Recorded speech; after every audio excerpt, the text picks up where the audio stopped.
Okay, so we come to that job that everybody talks about that nobody likes to do. But let's be honest, it's not that hard. So, we've come around to the toilet.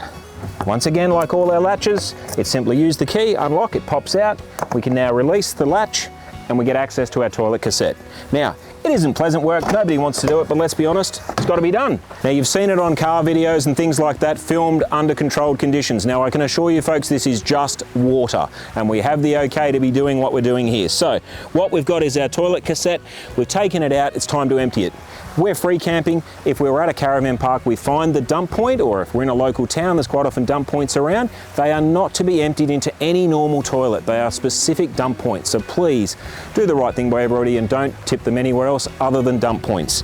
So we simply take our cap off. We've got our grab handle. We pick it up and we've got this button here which allows us to release the air. So as we tip, it's actually taking the air out and allowing it to flow nice and easily.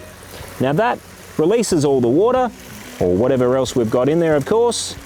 Now once we're done, we can give it a rinse. So we can get our hose, rinse around in here, put our cap back on, give it a shake around to clean it out, and we can do the process again. Once we're comfortable with that, obviously, we put our cap back on, nice and easy. We fold that back down, and now the unit is ready to put back away. And it is simply a slide back into place. Everything will locate and do what it needs to do itself, but we need to make sure we hear that last little click as it clicks into place. We do not want a moving toilet cassette, folks. That's not a pleasant experience. So making sure we get that last click is very important.